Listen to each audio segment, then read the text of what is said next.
Assalamualaikum warahmatullahi wabarakatuh. Perkenalkan, nama saya Fadila. Saya perwakilan dari kelompok 8 kelas PSPMB Stambuk 2019. Adapun video kali ini merupakan video presentasi mengenai teknik analisis one way ANOVA yang merupakan salah satu pemenuhan tugas dari mata kuliah Praktikum Aplikasi Statistika yang diampu oleh Ibu Arna Ritonga MSI. Langsung saja saya akan masuk kepada pembahasan selanjutnya, yaitu adapun agenda yang akan dibahas pada video presentasi kali ini, yaitu yang pertama, pengertian analisis varians ataupun ANOVA. Selanjutnya yang kedua, syarat dalam teknik analisis one way ANOVA. Kemudian yang ketiga, dasar pengambilan keputusan. Yang keempat, asumsi uji ANOVA. Yang kelima, tutorial uji ANOVA part 1. Dan yang keenam adalah tutorial uji ANOVA part 2. Oke, untuk mempersingkat waktu, silahkan tonton terus video ini ya teman-teman. Selanjutnya kita akan masuk kepada pembahasan yang pertama, yaitu pengertian analisis varians ataupun ANOVA. Yang mana analisis of variance ini merupakan salah satu uji komparatif yang digunakan untuk menguji perbedaan mean atau rata-rata data lebih dari dua kelompok.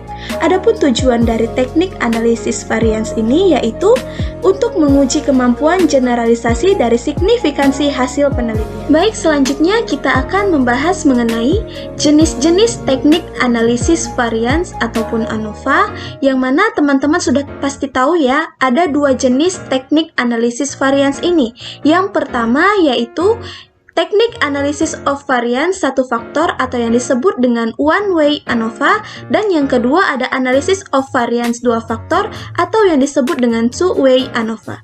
Adapun contoh untuk analisis of variance satu faktor ini yaitu pengaruh bentuk kemasan suatu produk pada tingkat penjualan. Nah, contoh ini dapat dilakukan teknik analisis of variance karena pada contoh tersebut hanya terdapat satu faktor penguji saja, yaitu pengaruh bentuk kemasan. Kemudian contoh untuk analisis of variance dua faktor ini yaitu pengaruh bentuk kemasan serta kualitas bahan suatu produk pada tingkat penjualan. Pada contoh ini terdapat dua faktor penguji, yaitu bentuk kemasan serta kualitas bahan suatu produk. Oke, selanjutnya kita masuk kepada pembahasan yang kedua, yaitu syarat dalam teknik analisis one way ANOVA. Ada beberapa syarat dalam teknik analisis one way ANOVA, yaitu yang pertama, data sampel wajib berasal dari populasi yang berdistribusi data normal. Selanjutnya, apabila data tidak berdistribusi normal, maka terdapat alternatif yang bisa digunakan, yaitu uji kritikal. Selanjutnya ada sampel memiliki varians yang sama. Kemudian syarat yang keempat yaitu sampel tidak berhubungan satu dengan yang lainnya, kecuali apabila dilakukan pengujian yang bersifat berulang. Kemudian syarat yang terakhir yaitu dalam beberapa kasus tertentu, uji ANOVA dapat digunakan dalam penelitian eksperimen yang membandingkan antar kelompok. Kemudian kita masuk kepada pembahasan yang ketiga, yaitu dasar pengambilan keputusan. Ada beberapa dasar dalam teknik analisis ANOVA ini dalam pengambilan keputusan. Yang pertama adalah dengan melihat perbandingan F hitung dan F tabel. Selanjutnya yang kedua ada angka probabilitas. Untuk perbandingan F hitung dan F tabel, dasar pengambilan keputusannya yaitu jika nilai F hitung lebih besar daripada F tabel, maka H0 atau hipotesis awal ditolak. Begitu juga sebaliknya, jika nilai F hitung lebih kecil daripada F tabel, maka hipotesis awal diterima. Selanjutnya, dasar pengambilan keputusan yang kedua yaitu dengan memperhatikan angka probabilitas, di mana jika angka probabilitasnya itu lebih besar daripada 0,05, maka H0 diterima. Begitu juga sebaliknya, jika angka probabilitas lebih kecil daripada 0,05 atau yang setara dengan 5%, maka H0 atau hipotesis awal ditolak. Selanjutnya kita akan masuk kepada pembahasan yang keempat, yaitu asumsi uji ANOVA. Ada beberapa asumsi dalam teknik uji ANOVA ini teman-teman.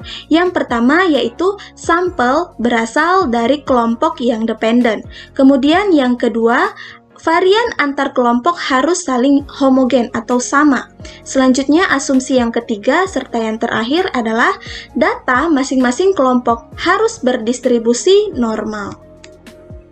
Selanjutnya kita masuk kepada pembahasan yang kelima, yaitu tutorial uji ANOVA part 1. Di sini kami menyajikan beberapa contoh soal, yaitu yang pertama, seorang mahasiswa tertarik untuk membandingkan data penjualan laptop selama setahun. Tujuan penelitian ini untuk melihat rata-rata penjualan, mengetahui apakah ada perbedaan rata-rata penjualan, dan mengetahui rata-rata penjualan antar merek laptop sama ataupun berbeda.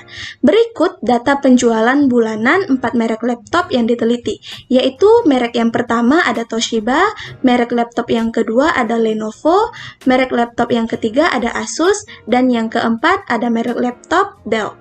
Nah, di sini kami juga menyajikan data hasil penelitian dalam tabel.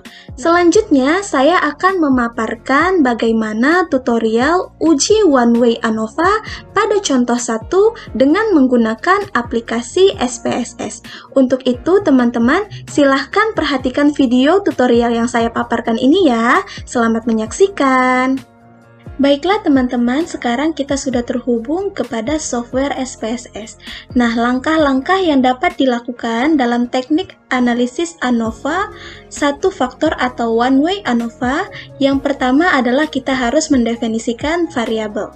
Di sini saya telah mendefinisikan dua variabel. Yang pertama ada unit terjual dengan tipe numerik dengan measure scale. Selanjutnya ada variabel yang kedua adalah merek laptop dengan tipe data numerik dan measure-nya scale. Selanjutnya kita perhatikan pada values. Di sini kita tambahkan value 1 untuk label Toshiba, begitu juga dengan value 2 untuk label Lenovo, value 3 untuk Asus, kemudian value 4 untuk Dell. Setelah kita definisikan ini semua, kemudian kita klik OK.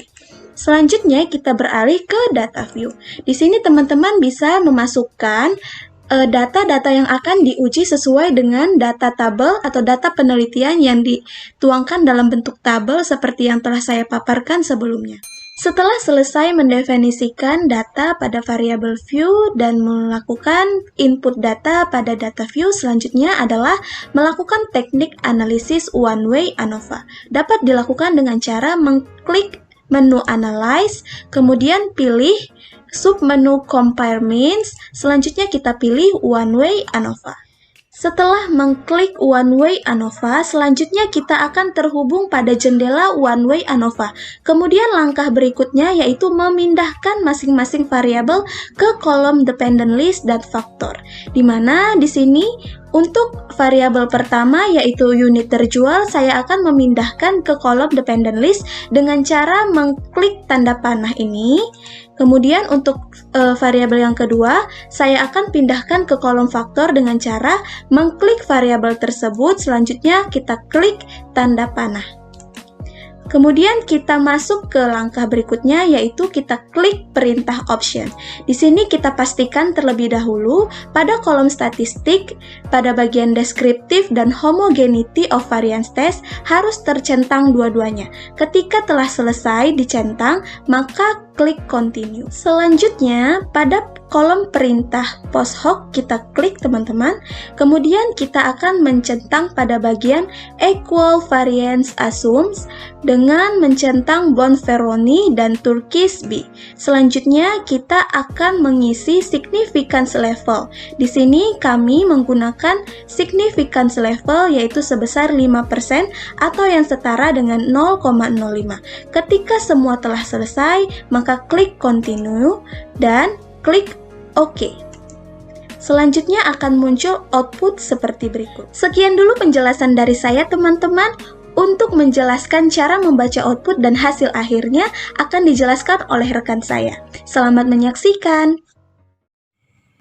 Nah, berikut ini adalah hasil olah data atau output yang kita dapatkan dari contoh yang pertama. Kita lihat, ini adalah tabel deskriptif yang berisi informasi jumlah sampel, rata-rata penjualan, standar deviasi, standar error, kemudian unit terjual minimum dan maksimum pada masing kelompok sampel. Dan kita lihat bahwa rata-rata unit yang terjual yang tertinggi itu adalah merek Lenovo. Tabel kedua yaitu tabel Test of Homogeneity of Variance.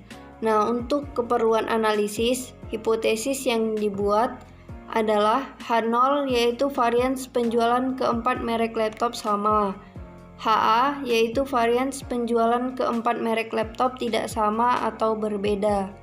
Nah, berdasarkan nilai Levin statistik hitung yaitu sebesar 1,523 dengan probabilitas atau signifikansi sebesar 0,222, maka keputusan dibuat dengan kriteria jika probabilitas atau signifikansi lebih besar dari 0,05, maka H0 diterima.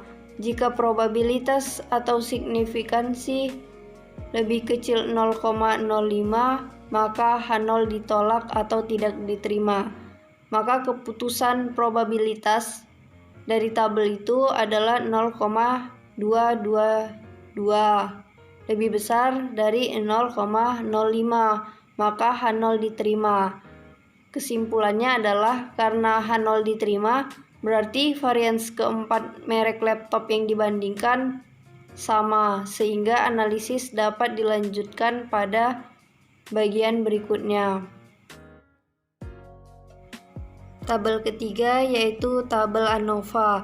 Nah, di tabel ini untuk menguji apakah keempat sampel mempunyai rata-rata yang berbeda atau sama. Dari tabel tersebut, pada kolom signifikansi atau sig diperoleh nilai signifikansinya sebesar 0,023. Dengan demikian, pada taraf nyata atau dalam kasus ini sebesar 0,05 sehingga 0,023 lebih kecil dari 0,05, maka H0 ditolak. Sehingga kesimpulan yang kita dapatkan adalah adanya perbedaan rata-rata penjualan berdasarkan keempat sampel tersebut. Tabel yang keempat yaitu tabel multiple comparison.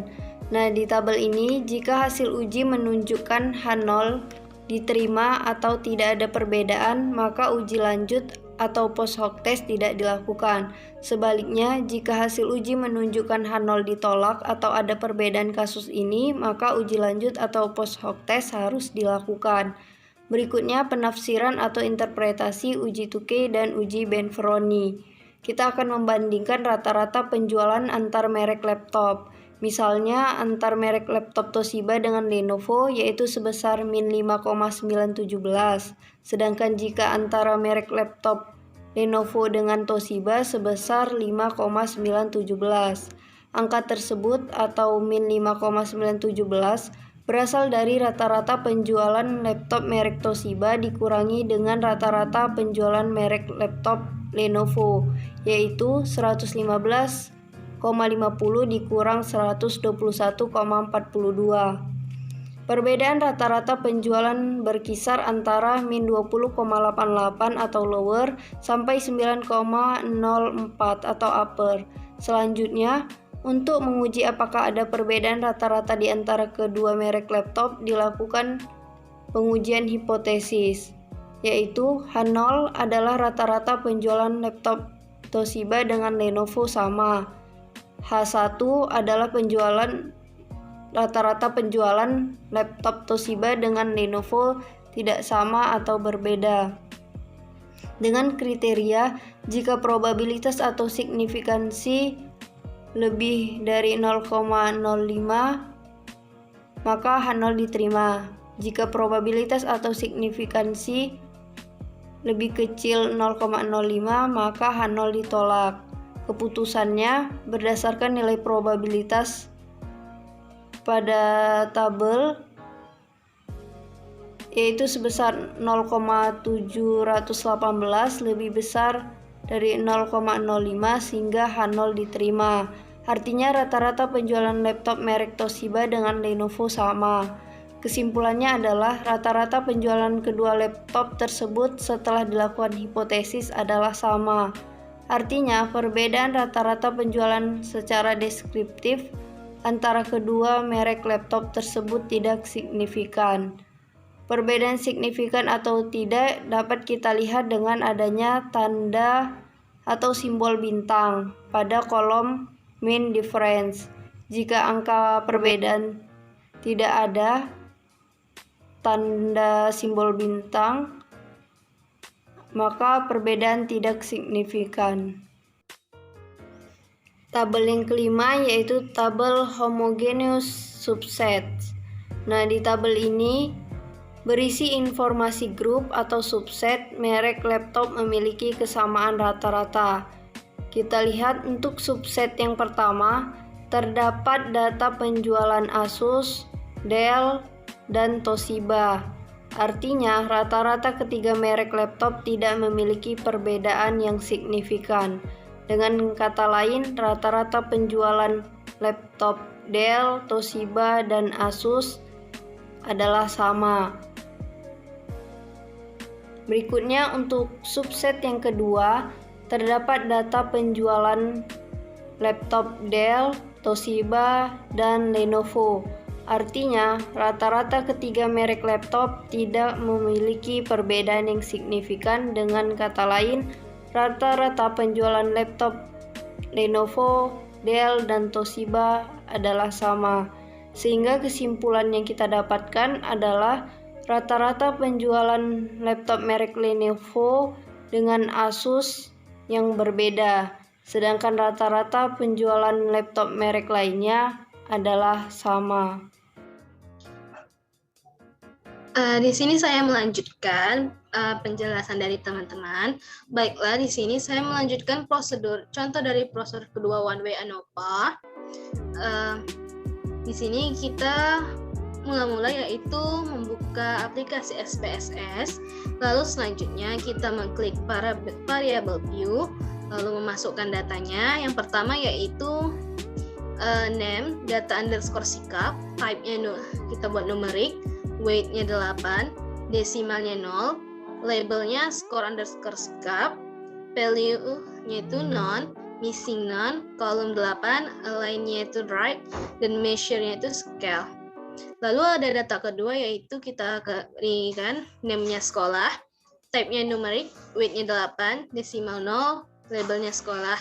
Nah, pada value-nya kita masukkan yaitu kita buat value 1, labelnya yaitu adalah SD, klik add.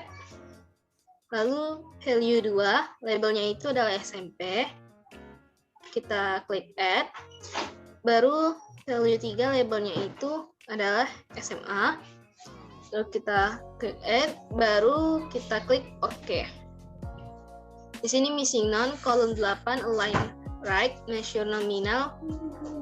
Baru kita klik data view, masukkan datanya pada data underscore sikap yaitu 3, 4, 5, 4, 5, 1, 1, 2, 1, 2, 2, 2, 3, 3, 5. Nah, pada kolom sekolah, di sini tadi sudah kita jelaskan pada value-nya itu 1 sama dengan SD, 2 sama dengan SMP, dan 3 sama dengan SMA. Lalu kita masukkan di sini adalah pada kolom sekolah 1, 2, dan 3. 1 yaitu SD, 2 adalah SMP, dan 3 adalah SMA. Selanjutnya kita klik Analyze, kita pilih Compare Means, baru kita pilih One Way ANOVA. Kita pindahkan skor sikap ke kolom Dependent List, baru sekolah ke kotak vektor.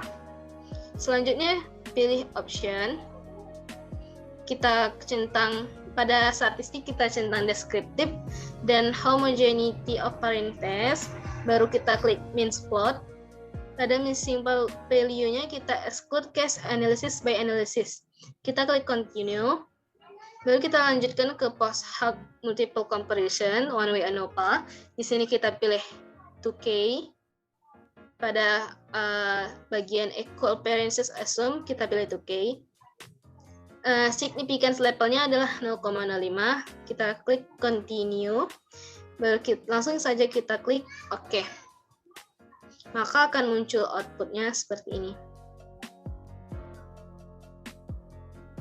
Lagi loading. Baik. Ada tabel deskriptif, tabel test homogeneity of variance, tabel ANOVA. Post hoc testnya itu ada multiple comparison, homogeneous subsets, baru ada mean spotnya di sini.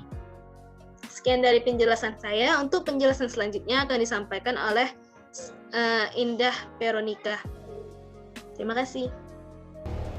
Baiklah, selanjutnya saya akan menjelaskan terkait cara membaca output untuk contoh yang kedua.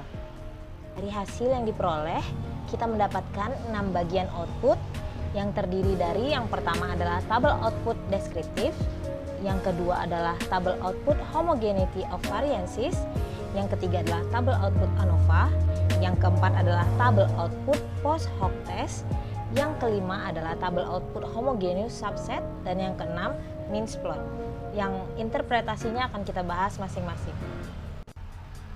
Nah, tabel output yang pertama yaitu tabel output deskriptif.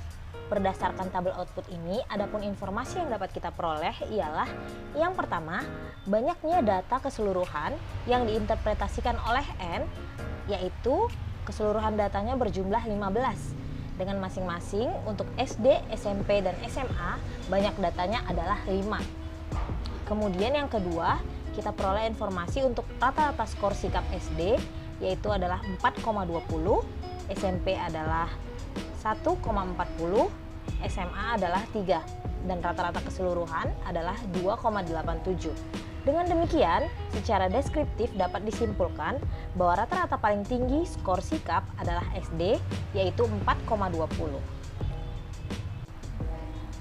Nah, selanjutnya adalah tabel output yang kedua, yaitu tabel output homogeneity of variances. Dari tabel output ini, hasil pengujian homogeneity of variances, kita dapat melihat bahwa varian dari ketiga kelompok sama, dan itu dapat dilihat dari nilai sig-nya dengan ketentuan apabila nilai sig lebih dari 0,05 maka ANOVA bernilai valid. Nah, kita lihat pada tabel output yang diperoleh bahwa nilai sig-nya adalah 0,662, yang artinya 0,662 lebih besar dari 5, maka ANOVA valid dan varian antar kelompok homogen. Selanjutnya adalah tabel output yang ketiga, yaitu tabel output ANOVA.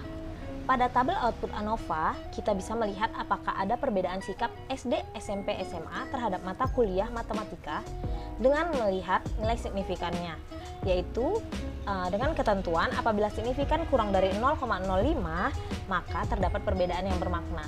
Nah, kita perhatikan pada tabel, di tabel tertera bahwa nilai signifikannya adalah 0,01, yang artinya kurang dari 0,05. Maka dapat kita simpulkan terdapat perbedaan yang bermakna pada sikap SD, SMP, SMA terhadap mata pelajaran matematika. Yang berikutnya, tabel keempat, yaitu tabel output post hoc test. Jika di ANOVA, kita hanya bisa melihat bahwasannya ada perbedaan sikap antara SD, SMP, SMA, terdapat pula yang dinamakan dengan tabel output post hoc test yang bisa kita mengetahui di mana letak perbedaan tersebut. Nah, caranya bagaimana? Caranya dengan melihat ketentuan dari nilai signifikannya. Apakah nilai signifikannya kurang dari 0,05, maka disitulah letak perbedaannya. Nah, apabila kita perhatikan dari tabel output yang diperoleh ini, kita bisa melihat bahwa nilai signifikan yang kurang dari 0,05 itu terletak di SD ke SMP, kemudian di SMP ke SMA. Selanjutnya adalah tabel output yang kelima, yaitu tabel output homogeneous subset. Berdasarkan output ini, dapat dilihat kesamaan rata-rata. Berikut adalah interpretasinya. Yang pertama, kita perhatikan pada subset 1, terdapat data sekolah SMP, artinya rata-rata skor sikap SMP tidak memiliki kesamaan signifikan dengan kedua data lainnya.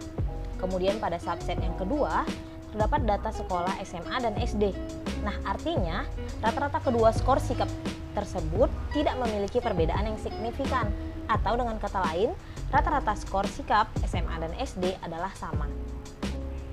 Nah, selanjutnya adalah output yang keenam, yaitu main plot.